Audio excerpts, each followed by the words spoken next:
Good morning. ચાલો કેમ છો બધા? ચાલો હવે ત્રિપરિમાણ ભૂમિતિમાં આપણે હજી આગળ વધીએ. સમતલ સેક્શનમાં આપણે છેલ્લે આટલા મુદ્દા કંઈક રિવિઝન કરી ગયા હતા. સૌપ્રથમ અભિલંબ સ્વરૂપ સમતલનું સમીકરણ ખૂબ ઉપયોગી છે. શું હતું? એક અભિલંબ આપેલું હોય, એકમ અભિલંબ હોય અને ઉગમ બિંદુથી સમતલનું અંતર આપેલું હોય તો સમતલનું સમીકરણ મળી જાય. કંઈક આવું હતું. ટૂંકમાં કોઈ એક સમતલ છે, એનું ઉગમ બિંદુથી અંતર છે, તો સમતલનું સમીકરણ ખૂબ ઉપયોગી. આર ડોટ એન કેરેટ બરાબર ડી. યાદ રાખો, ડી શું દર્શાવે છે? જ્યારે અહીંયા એન કેરેટ હોય ત્યારે ડી છે ઉગમ બિંદુથી સમતલનું અંતર દર્શાવે છે. ફરીથી ઉગમ બિંદુથી અંતર ડી આપેલું હોય અને સમતલનો એકમ અભિલંબ, અભિલંબ એટલે સમતલને લંબ સદિશ, લંબ સદિશને એક લંબાઈવાળો, તો એ બે આપેલા હોય ત્યારે સમતલનું સમીકરણ આ સૂત્ર ઉપરથી મળી જાય છે. ઓકે. ત્યાર પછી બિંદુ અભિલંબ સ્વરૂપ સૌથી ઉપયોગી પરિણામ એ બારમાંથી પસાર થતું હોય અને એન અભિલંબ, અભિલંબ કોઈ પણ હોય, એન સદિશ અભિલંબ હોય તો સમતલનું સમીકરણ આવું હતું. R minus A dot N. કેવી રીતે હતું આ સૂત્ર મેળવેલું? સાવ સિમ્પલ. આર સમતલ પરનું કોઈ વ્યાપક બિંદુ છે, એ સમતલ પર બિંદુ છે, તો આ સમતલનો સદિશ થયો આર માઇનસ એ, અને અભિલંબ એને લંબ હોય એટલે બેયનો ડોટ પ્રોડક્ટ 0. આનો ડોટ પ્રોડક્ટ આપણે કરી નાખીએ તો એક સમતલનું ઉપયોગી R dot N is equal to A dot N મળે છે. એ ડોટ એનને ઘણી વખત આપણે ડી પણ લખીએ છીએ. તો સમતલનું સમીકરણ R dot N is equal to A dot N. A dot N અદિશ હોય. શું કામે? તો આ બિંદુ છે એટલે કે અહીંયા કોઈ સંખ્યાઓ આવતી, બરાબર? એના યામ છે એ સંખ્યાઓ છે. એન અભિલંબ છે એટલે એના દિગ્ગુણોત્તર પણ સંખ્યા હોય. તો બે સંખ્યા દર્શાવતા સદિશો છે તો એનો ડોટ પ્રોડક્ટ કોઈ મૂલ્ય મળે, અદિશ મળે. ધારો કે ડી છે. કાર્તેજી સ્વરૂપે સમીકરણ લખીએ. કાર્તેજી સ્વરૂપમાં શું છે? આર એટલે એક્સ વાય ઝેડ જેના યામ છે એવો સ્થાન સદિશ છે. એન અભિલંબ, અભિલંબ માટે આપણે સામાન્ય રીતે એબીસી સંકેત વાપરીશું. અભિલંબના દિગ્ગુણોત્તર એબીસી લેશું. તો એક્સ વાય ઝેડને એબીસીનો ડોટ પ્રોડક્ટ કરીએ તો આવું થાય. X plus BY plus C Z બરાબર ડી. આ ડી અહીંયા જે બેનો ડોટ પ્રોડક્ટ આવ્યો એ લખ્યો છે. આ સમતલનું સમીકરણ કાર્તેજી સ્વરૂપ. આ બંને ખાસ યાદ રાખવા. ત્યાર પછી આગળ વધી. એક મિનિટ. 3 અસમરેખ બિંદુઓ હોય તો એમાંથી પસાર થતા સમતલનું સમીકરણ મેળવવું. 3 અસમરેખ બિંદુઓ હોય ત્યારે એમાંથી પસાર થતું સમતલ.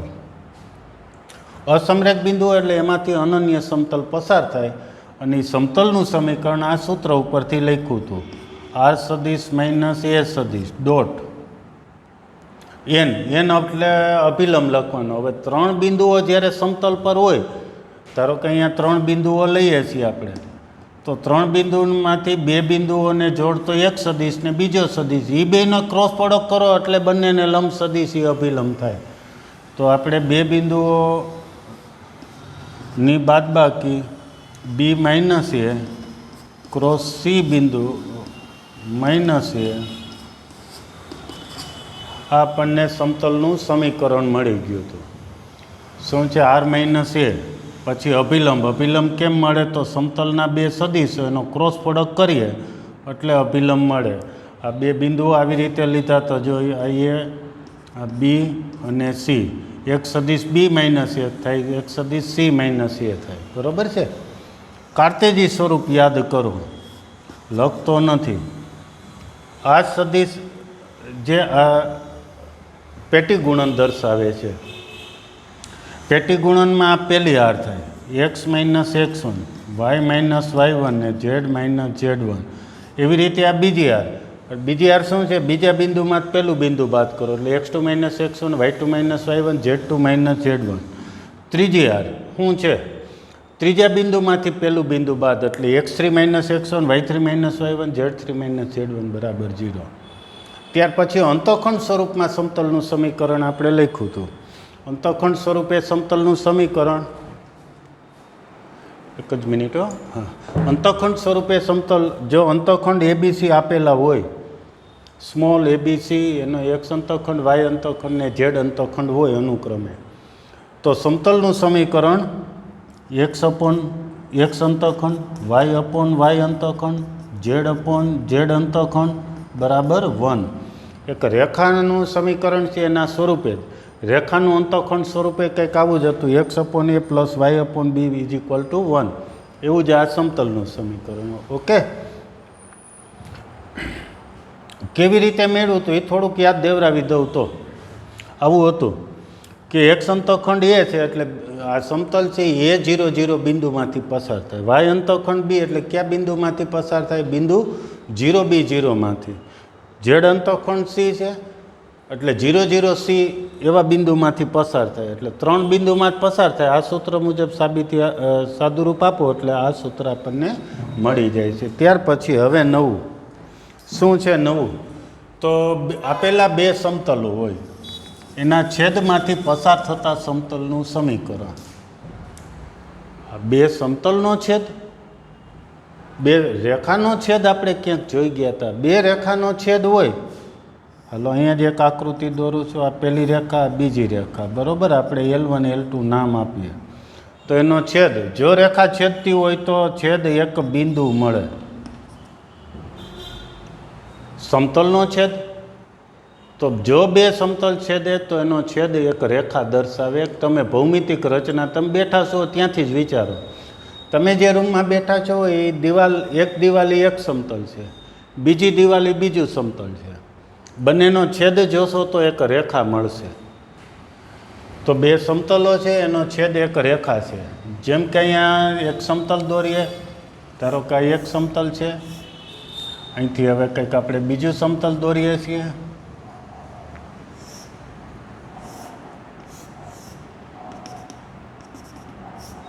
આ બીજું સમતલ છે, આ બંનેનો છેદ થયો. છેદમાંથી કેટલી રેખાઓ પસાર થાય?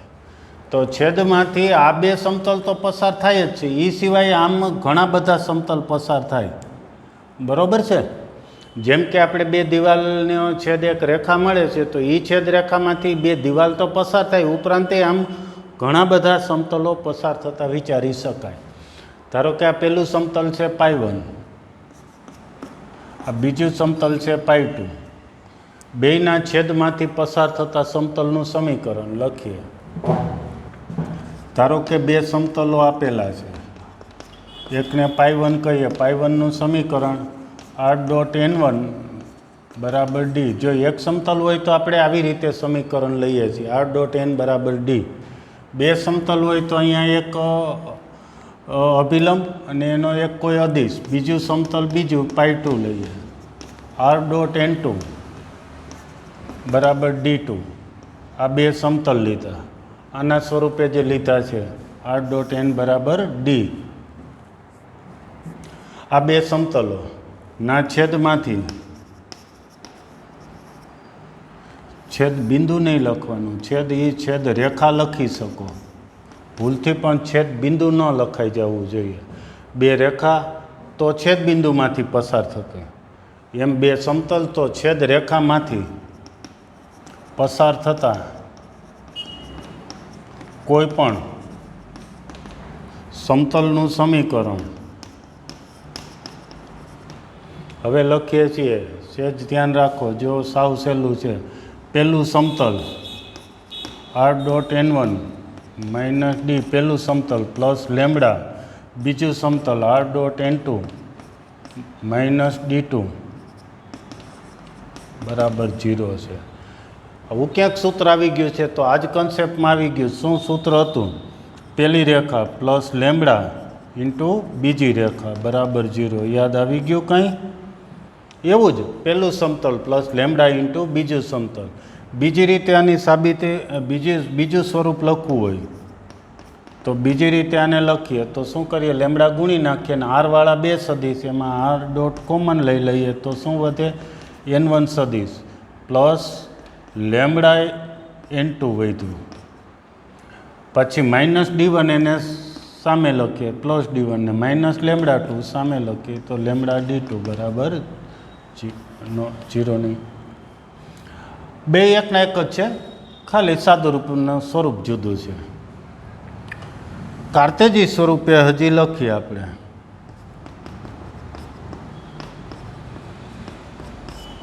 કાર્તેજી સ્વરૂપે તો સમતલ આપણે કાર્તેજી સ્વરૂપે આપેલા હોય ત્યારે કાર્તેજી સ્વરૂપનો ઉપયોગ કરશું. ધારો કે પેલું સમતલ π1, આર એટલે XYZ, એન એટલે પહેલા સમતલનો અભિલંબ.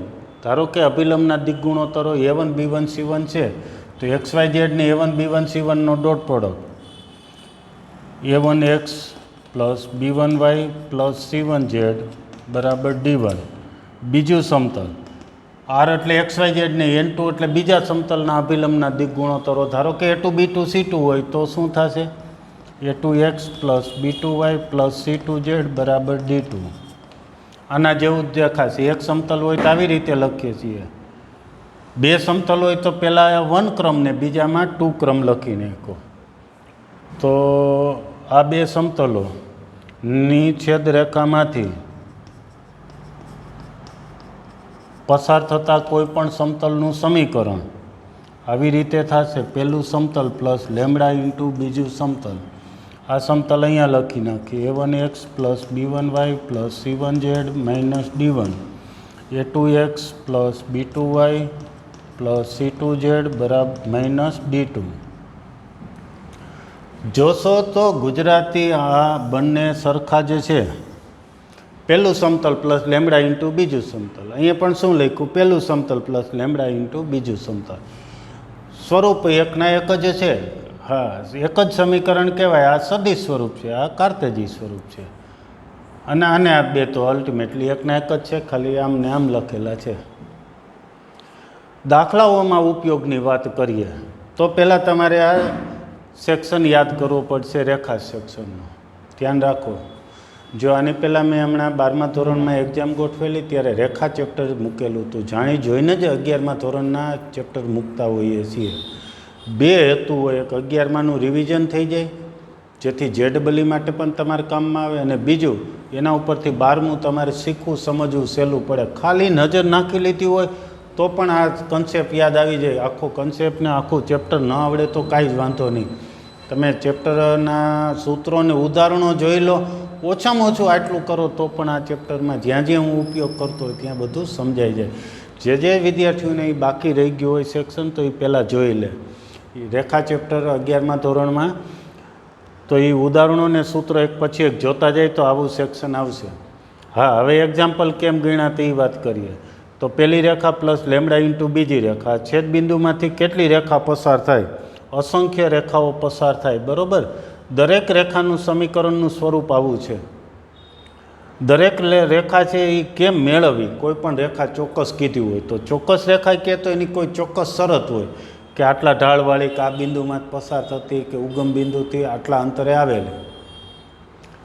તો એ શરત અનુસાર આપણને લેમડા મળતો, ને લેમડા અહીંયા મૂકી દઈને સાદુરૂપ આપીએ તો બે રેખાના છેદબિંદુમાંથી આપેલ ચોક્કસ શરતવાળી નિશ્ચિત રેખા મળી જાય. એ જ કન્સેપ્ટ, એવા જ એક્ઝામ્પલ અહીંયા આવશે. બે સમતલોના છેદમાંથી અસંખ્ય સમતલ પસાર થાય. આપણે એક નિશ્ચિત સમતલ જોતું હોય તો એની કોઈ શરત આપેલી, શરત અનુસાર આપણને લેમડા મળશે. એ લેમડા અહીંયા મૂકી દઈએ કે અહીંયા મૂકી દઈએ એટલે આપણને સમતલનું સમીકરણ મળી જશે. સાવ સહેલા આ એક્ઝામ્પલ છે. એક્ઝામ્પલ આવશે સ્વાધ્યાયમાં ત્યારે જોશું, પણ MCQ માટે અને ટૂંકા પ્રશ્નો માટે આ કન્સેપ્ટ ઉપયોગી છે. ત્યાર પછીનું બે રેખાઓ સમતલી બને તેની શરત. બે રેખાઓ એક જ સમતલમાં આવેલી હોય તે શરત.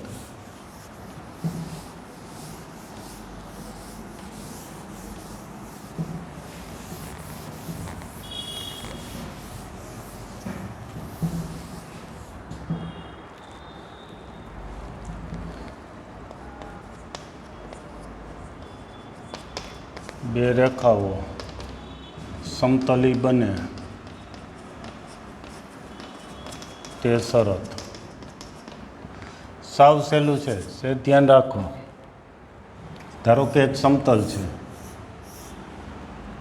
બે રેખાઓ એક જ સમતલમાં આવેલી હોય તો એને સમતલી રેખાઓ કહેવાય. ધારો કે આ બે રેખાઓ છે, એક L1 રેખા છે, એક બીજી L2 રેખા. L1 રેખાનું સમીકરણ ધારો કે આવું છે, રેખાનું સમીકરણ R = A પ્લસ લેમડા બી. તો લેમડા બિલોંગ્સ ટુ R લખતા. બે રેખા હોય ત્યારે અહીંયા 1 ક્રમ આપી અને બીજી રેખા માટે એવું જ સમીકરણ લઈએ પણ 2 ક્રમ આપી દઈએ. લેમડાને બદલે બીજો કોઈ અદિશ લઈ લઈએ. બીજો અદિશ મ્યુ છે તો મ્યુ બિલોંગ્સ ટુ R. આ બે રેખાઓ. પેલી રેખા છે એ A1 જેનો સ્થાન સદિશ છે એ બિંદુમાં જ પસાર થાય. ધારો કે બિંદુને આપણે A કહીએ છીએ, એનો સ્થાન સદિશ A1 છે અને તેની દિશા એટલે કે આ રેખા છે કોઈ સદિશને સમાંતર છે. ધારો કે સદિશ આપણે B1 કહીએ છીએ. ત્યાં પણ લખી શકાય ને અહીંયા પણ B1 દોરી શકાય. બરાબર છે. પછી બીજી રેખા છે એનો કયા બિંદુમાંથી પસાર થાય A2. બિંદુ જ્યારે હોય ને ત્યારે આપણે દર્શાવવા માટે આમ ડોટ મૂકીશું. એ B2 સ્થાન સદિશવાળો બિંદુ Bમાંથી પસાર થાય છે. આપણો સંકેત છે A2માંથી પસાર થાય છે બિંદુ A2 અને એની દિશા B2 છે. એની દિશા દિકોસાઇનના સદિશ B2 છે. જો રેખાઓ સમતલી હોય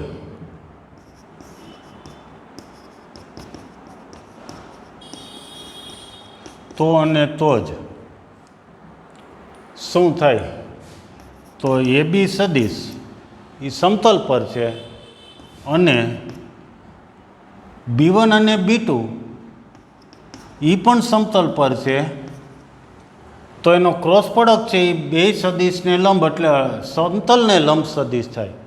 B1 અને B2 સમતલ પર, એનો ક્રોસ પ્રોડક્ટ કરો તો બંનેને લંબ સદિશ, બંનેને લંબ એટલે સમતલને લંબ સદિશ થાય.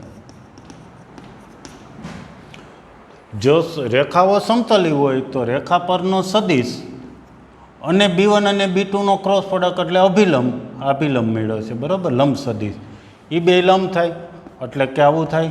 AB એટલે અને B1 અને B2નો ક્રોસ પ્રોડક્ટ 0 થાય. લંબ એટલે જો જ્યારે સાબિતી આપતા હોય ત્યારે ઘણા કન્સેપ્ટની જરૂર હોય છે અને કન્સેપ્ટ ઉપયોગી હોય તો જ સાબિતી આપણે આપતા હોઈએ છીએ.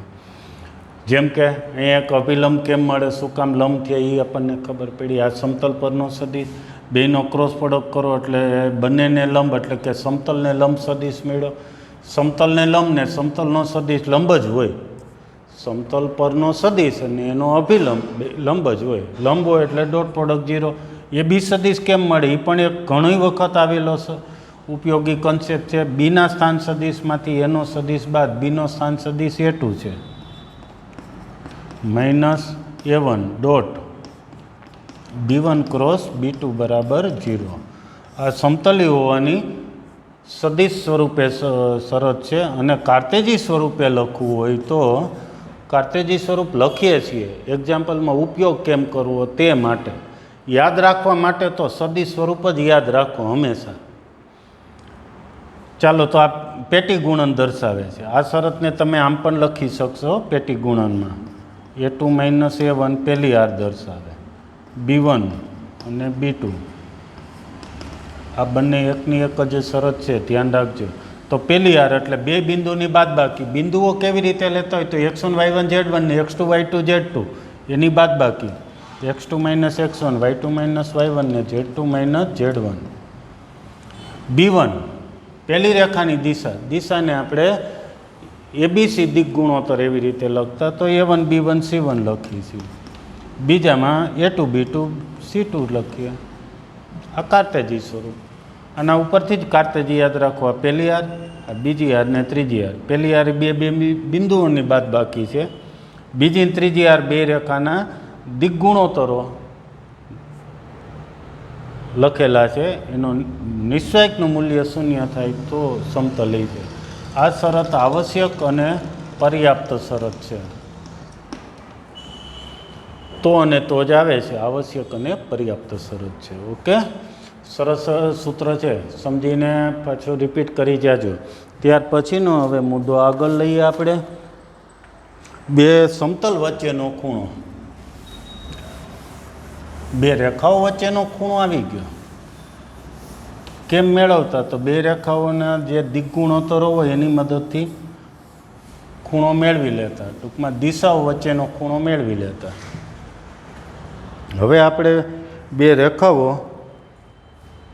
વચ્ચેનો ખૂણો મેળવતા એમ બે સમતલો વચ્ચેનો ખૂણો.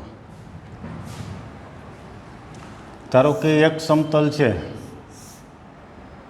બીજું કોઈ સમતલ લઈએ.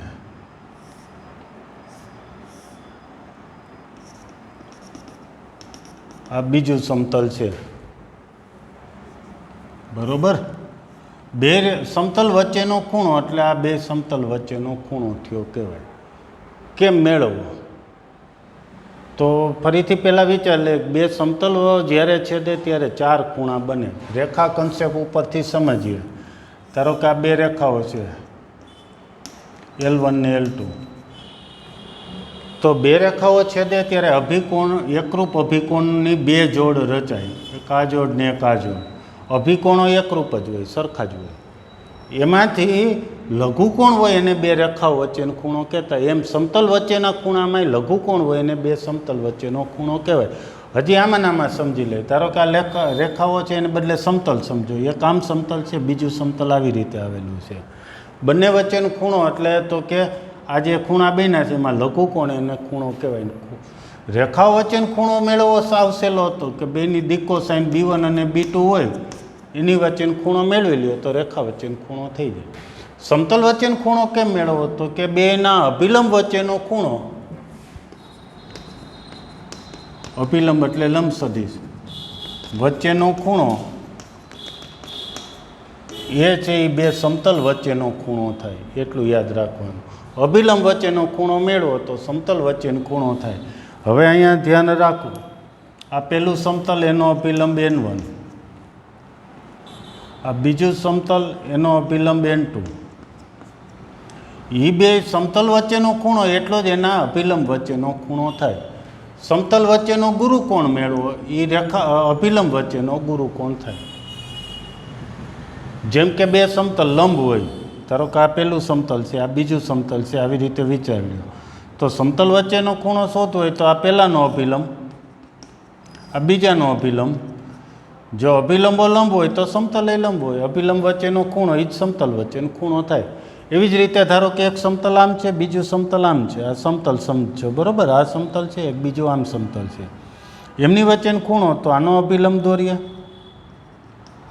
બીજાનો અભિલંબ દોરીએ, લંબ દોરવાનો છે.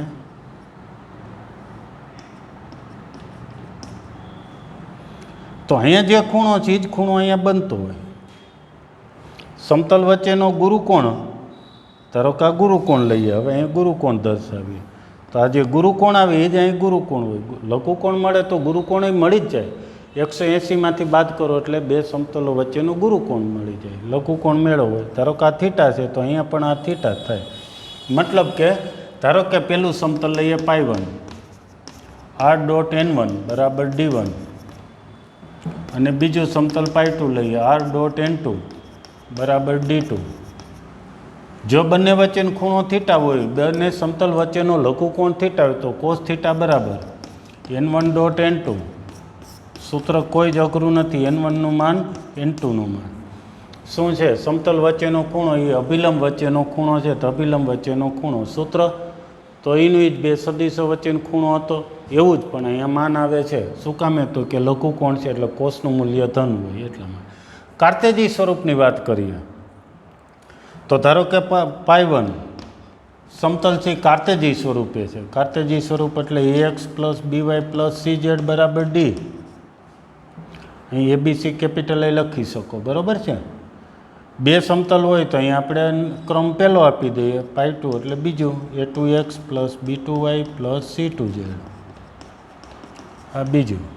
બંને વચ્ચેનો ખૂણો થીટા હોય તો cos થીટા બરાબર અનુરૂપ દિક્કો સાઈન હોય એનો ગુણાકાર a1 a2 કેપિટલ પણ અહીંયા લખી શકો + b1 b2 + c1 c2 upon N1નું માન એમાં આવે છે વર્ગમૂળમાં વર્ગોનો સરવાળો a1² + b1² + c1². એવી જ રીતે a2 square plus b2 square plus c2 square. Okay, બે સૂત્ર જોશો તો એકના એક જ છે. સૂત્ર કાર્ટેજી સ્વરૂપે યાદ ન રાખો, યાદ એક જ રાખો સદિશ સ્વરૂપે. આનું આ જ છે, આ માન છે એટલે વર્ગમૂળમાં વર્ગોનો સરવાળો છે. અહીંયા બેનો ડોટ પ્રોડક્ટ છે, બરાબર છે. તો સૂત્ર કેમ યાદ રાખશો? તો બે સમતલ વચ્ચેનો ખૂણો એ એમના અભિલંબ વચ્ચેનો ખૂણો છે, એટલે સમતલ વચ્ચેનો ખૂણો મેળવવાનું કે ત્યારે અભિલંબ વચ્ચેનો ખૂણો મેળવી લેવાનો. એ સમજવા માટે એક ઉદાહરણ હજી આપણે લઈ લઈએ. ધારો કે સમતલ લઈએ છીએ, એક સમતલ પાઈ1 એનું સમીકરણ લખીએ છીએ. આર ડોટ સદિશ સ્વરૂપે લખું છું, 2i + 3j - k બરાબર 5. બીજું સમતલ, અમે બે વસ્તુ શીખી લેશું સાથે સાથે. i + j + 4k બરાબર ધારો કે 7 છે. આ બે સમતલો, એની વચ્ચેનો ખૂણો થીટા હોય તો કોસ થીટા બરાબર શું કરવાનું છે? તો પહેલાંનો અભિલંબ, આ પહેલાંનો અભિલંબ થયો કહેવાય. આ સૂત્ર એ સરખાવો તો આર ડોટ એન બરાબર ડી. આર પછી જે આવે છે એ અભિલંબ થયો, આ બીજાનો અભિલંબ થયો. ચાલો n1 ને n2 પહેલાં અભિલંબ લખાવો. પહેલાંનો અભિલંબ 2i + 3j - k, બીજાનો અભિલંબ n2 i + j - +4k. આ પહેલાંનો અભિલંબ, બીજાનો અભિલંબ, બરાબર. આ સૂત્ર સાથે સરખાવશો. આર પછી n, સામે ડી છે, આ ડી. કોસ થીટા બરાબર સૂત્ર લખાવો. શું છે? તો બેનો ડોટ પ્રોડક્ટ છેદમાં બેનું માન. બેનો ડોટ પ્રોડક્ટ કરો, આ ઉપર માન આવશે. 2 × 1 ડોટ પ્રોડક્ટ કેમ થાય? અનુરૂપ ઘટકોના ગુણાકારનો સરવાળો, એટલે 2 × 1 એટલે 2, 3 × 1 3 -4 અપોન પહેલાંનું માન એટલે 2નો વર્ગ વત્તા 3નો વર્ગ વત્તા -1નો વર્ગ એટલે 4, 9 ને 1. એવી જ રીતે 1, 1 ને 16. સાદુરૂપ આપી દો તો ખૂણો મળી જશે. કોસ થીટા મળે. એની ઉપરથી થીટા મેળવો એટલે કોસ ઇન્વર્સ સ્વરૂપે કોસ ઇન્વર્સ લખી શકાય, કારણ કે ખૂણો છે લઘુ કોણ છે. કોસ સામે જઈને કોસ ઇન્વર્સ થઈ જાય. 0 થી પાઈ વચ્ચેનો કોઈ પણ ખૂણો હોય ત્યારે કોસ સામે જઈને કોસ ઇન્વર્સ લખી શકાય. તો અહીંયા 0 થી પાઈ વચ્ચેનો જ ખૂણો હોય એટલે આવી રીતે લખી નાખશો. ઓકે, હવે આ સમતલ રહ્યું છે એનું કાર્તેજી સ્વરૂપ ઉપયોગ કરવો છે. તો સમતલમાંથી આનું જ સમીકરણ ફરીથી મને કાર્તેજી સ્વરૂપે લખાવો. તો કાર્તેજી સ્વરૂપ ફેરવું હોય શું કરવાનું? આરની જગ્યાએ xi + yi yj + zk લખો અહીંયા. પછી આ બેનો ડોટ પ્રોડક્ટ કરો. ડોટ પ્રોડક્ટ કેમ થાય? અનુરૂપ ઘટકોનો ગુણાકાર, એટલે 2x + 3y + -k - z = 5. આ પહેલાં સમતલનું સદિશ કાર્તેજી સ્વરૂપ. આ પાઈ1 ફરીથી પાઈ2 લખાવું. એ જ રીતે xy z અહીંયા મૂકી અનુરૂપ ઘટકો x + y + 4z.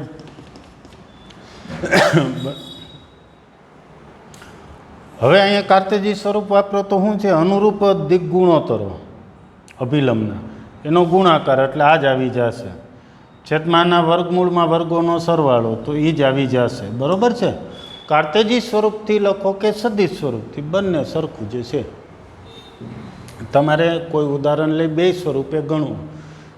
શરૂઆત શીખો છો, શીખવાથી શરૂઆત કરો છો તો બધી રીતે સમજો, તો જ તમને ચેપ્ટર વધારે સહેલાઈથી સમજાઈ જશે ને બધું અલ્ટિમેટલી સરખું જ લાગશે તમને. કે આમાં ગમે એ લખી બધું કંઈ જ વાંધો ન આવે. તો ચાલો, બહુ સહેલું સૂત્ર.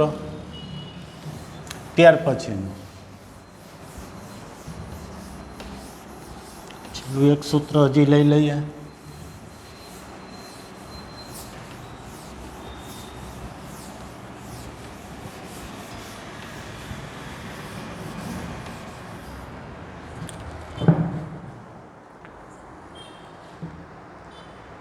સમતલનું બિંદુથી અંતર અથવા તો બિંદુનું સમતલથી લંબ અંતર.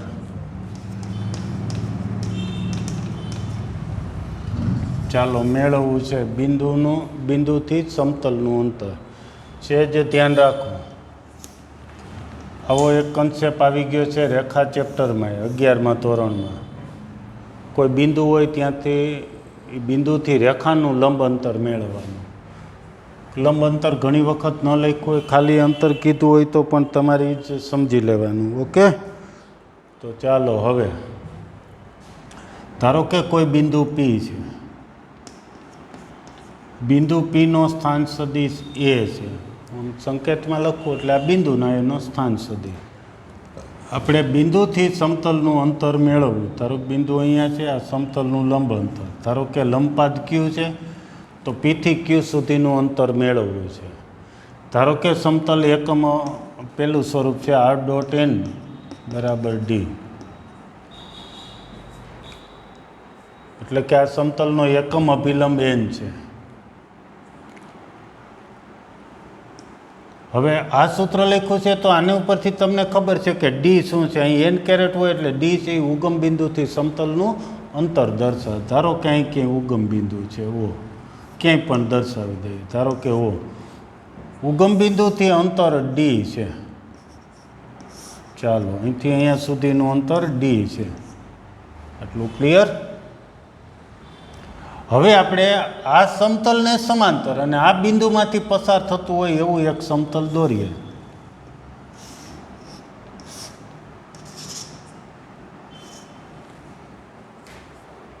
આ સમતલને સમાંતર હોય એવું અને આ બિંદુ જે આપ્યું છે એમાંથી પસાર થતું. તો આ સમતલનું સમીકરણ તમારે લખાવવાનું છે. કઈ રીતે લખાવશો? બીજા બિંદુ હોય ને અભિલંબ હોય તો સમતલનું સમીકરણ મળી જાય. તો આ સમતલ પર બિંદુ તો છે જ, એ બિંદુ એ સ્થાન સદિશવાળું બિંદુ પી છે. આ સમતલ એ બાર સદિશ એમાંથી પસાર થાય છે. આનો અભિલંબ તો કે સમતલ સમાંતર છે એટલે આનો જે અભિલંબ હશે એન એકમ અભિલંબ એ જ આનો એકમ અભિલંબ એન થશે. એક લંબાઈનો અભિલંબ. જ્યારે સમતલો સમાંતર હોય ત્યારે અભિલંબના દિગ્ગુણોત્તરો સમપ્રમાણમાં જ હોય ને એકમ અભિલંબ હંમેશા સરખા હોય. જેમ કે આ એક સમતલ છે બોર્ડ, બીજું સમતલ અહીંયા લઈએ તો બંનેને લંબ સદિશની દિશા છે એ સમાન જ રહે. ગમે ત્યાંથી લંબ સદિશ દોરીએ તો બંને સમતલના લંબ સદિશની દિશા સમાન રહે. આ લંબ સદિશ છે એની લંબાઈ નાના મોટી હોઈ શકે, એટલે કે માન જુદા જુદા હોઈ શકે, દિશા સમાન રહે. ખાસ ધ્યાન રાખો. તો હાલો હવે આ સમતલનું સમીકરણ લખાવો આ સૂત્ર મુજબ. શું થાય? આ પ્રમાણે લખાવી દો. આર ડોટ એન કેરેટ બરાબર એ ડોટ એન કેરેટ. શું? બિંદુ એમાંથી પસાર થાય છે એટલે કે આમાંથી જ પસાર થાય ને અભિલંબ એન સદિશને બદલે એન કેરેટ છે. તો એ રીતે સમતલનું સમીકરણ લખી નાખ્યું આ રીતે. હવે આ રીતે લખ્યું તો પાછું આ અંતર થઈ જાય. જેમ કે અહીંયા ડી અંતર દર્શાવે તો અહીં એ ડોટ એન અંતર થશે. ક્યાંથી? ઉગમ બિંદુથી આ સમતલનું અંતર છે એ સદિશ એ ડોટ એન કેરેટ થાય. એટલે એ અંતર હવે આકૃતિમાં દર્શાવવું તો અહીંથી અહીંયા સુધીનું અંતર થયું. ધારો કે અહીં એન ડેશ છે ને અહીંયા એન છે, તો આ અંતર કેટલું થયું? સદિશ એ ડોટ એન કેરેટ થયું. અહીંથી આટલું અંતર. આપણે અંતર પીક્યુ મેળવવું છે. બિંદુ આખું લખવું હોય તો આખું લખતા જાય એક જ મિનિટ. બિંદુ પી જેનો સ્થાન સદિશ એ બાર છે એનું સમતલ આર ડોટ એન કેરેટ બરાબર ડીથી લંબ અંતર. લંબ અંતર એટલે આકૃતિમાં પીક્યુ. કેમ મળે પીક્યુ? આ અંતર કેમ થાય? તો આ અંતર હશે એટલું જ એન ડેશ થાય. એન ડેશ કેમ અંતર મળે? તો ઓથી એન સુધીનું અંતર ડી છે, એમાંથી ઓ એન ડેશ વચ્ચેનું અંતર બાદ કરો એટલે એ ડોટ એન કેરેટ. અંતર છે માનાંકમાં લખીએ છીએ. શું કામે? તો અત્યારની આકૃતિ પ્રમાણે તો ડી મોટા છે ને એ ડોટ એન નાના છે. ક્યારેક આનાથી ઉલટું પણ બની જાય. જેવી રીતે જ્યાં રચના, જેવી રીતે આકૃતિ ભૌમિતિક બનતી હોય એ રીતે થાય. અને આમ પણ લખી શકો છો. આ સૂત્ર મળ્યું. બિંદુ પી જેનો સ્થાન સદિશ એ છે એનું આ સમતલથી લંબ અંતર મળ્યું છે. શું સૂત્ર છે? તો બિંદુની કિંમત સમતલમાં મૂક્યું એવું લાગે, આના જેવું છે. શું ફેર છે? ડી આમને આવ્યા એટલે માઇનસ ડી એ બરાબર છે. ખાલી આ એ બિંદુ જેનો સ્થાન સદિશ એ છે અહીં આરની જગ્યાએ મૂકો. આમ તો આ બિંદુ સમતલમાં મૂકો હોય તો એક્સ વાય ઝેડની જગ્યાએ મુકાય તો આર છે એક્સ વાય ઝેડ બિંદુ યામ હોય એવો સદિશ દર્શાવે છે. બરાબર છે. કાર્તેજી સ્વરૂપની વાત કરીએ. ધારો કે બિંદુ હજી એક વ્યાપક રીતે લખીએ. પછી વ્યાપક રીતે બિંદુ પી છે એના આમ x1 y1 z1 લઈએ. બિંદુ પી x1 y1 z1 સમતલ એ કાર્તેજી લઈએ. કાર્તેજી એટલે એક્સ પ્લસ બીવાય કેપિટલ એ લઈ શકો. થી લંબ અંતર શું થાય તો સોરી એક મિનિટ સોરી કંઈક ગલત થઈ ગયું છે. આપણે વ્યાપક સ્વરૂપ લખી છીએ. હું કાર્તેજી લખવા માંડ્યો, પહેલાં કાર્તેજી બોલ્યા હતા. વ્યાપક રીતે બિંદુ પી એ જેનો સ્થાન સદિશ એ છે એનું સમતલ આજે આપણે ચોક્કસ પ્રકારનું એન કેરેટ એટલે કે એકમ અભિલંબ હોય એને બદલે વ્યાપક કોઈ પણ અભિલંબ હોય કોઈ પણ લંબાઈ ન હોય ટૂંકમાં થી લંબ અંતર મેળવવાનું સૂત્ર ઉપર જેવું જ સૂત્ર. બિંદુની કિંમત સમતલમાં ક્યાં મૂકશો તો વ્યાપક બિંદુ આરની જગ્યાએ એટલે A dot N caret minus D છેદમાં એનનું માન આવશે.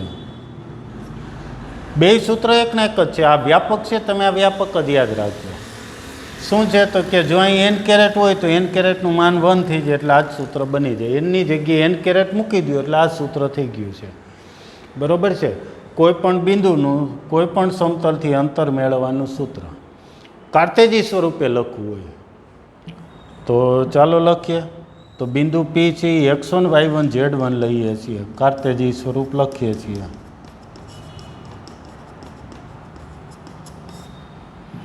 નું સમતલ લખીએ. સમતલ કાર્તેજી સ્વરૂપે ax plus BY plus cz બરાબર ડી થી લંબ અંતર. એ જ ગુજરાતી ક્યુ ગુજરાતી. બિંદુની કિંમત સમતલમાં x1 સમતલને અહીંયા કેપિટલ જ લખીએ છીએ. એક્સ બિંદુની કિંમત x1 xની જગ્યાએ y1 yની જગ્યાએ b1 y z1 zની જગ્યાએ cz1 minus D upon a² plus b² plus c². સૂત્ર તમે જોશો તો ક્યાંક જોયું હોય એવું લાગશે, જોયું જ હશે ના. એક્ઝેક્ટની આના જેવું આવી ગયું એવું લાગશે. રેખા ચેપ્ટરમાં આવી ગયું છે.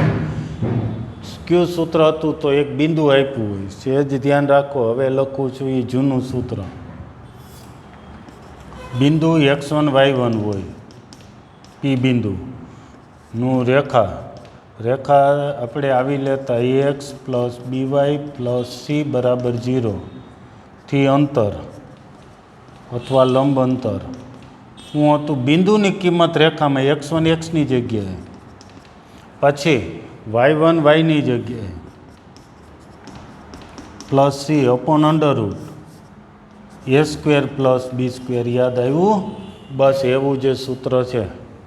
કાર્તેજી સ્વરૂપીને આ બે સરખા મતલબ સિમ્પલ છે. આ દ્વિપરિમાણમાં તો આ ત્રિપરિમાણમાં છે. ત્રિપરિમાણમાં છે એટલે ઝેડ એને સંગત ઝેડિયામનો પાર્ટ વધી ગયો હોય તો બિંદુનું રેખાથી અંતર એવું જ બિંદુનું સમતલથી અંતર. ગુજરાતી બધા સૂત્રો સરખા. શું છે? બિંદુની કિંમત સમતલમાં એ જ છે. બિંદુની કિંમત સમતલમાં અને અહીંયા બિંદુની કિંમત રેખામાં. ઉપયોગ એમ જ કરવાનો છે. અને પછી હવે એક સૂત્ર બાકી રહે છે. એ નેક્સ્ટ લેક્ચરે આપણે એ સૂત્ર લેશું. એ સૂત્ર પૂરું થાય પછી સ્વાધ્યાય શરૂ કરશું. Okay, thank you. સૂત્ર સમજીને તૈયાર કરી નાખજો. ઓકે.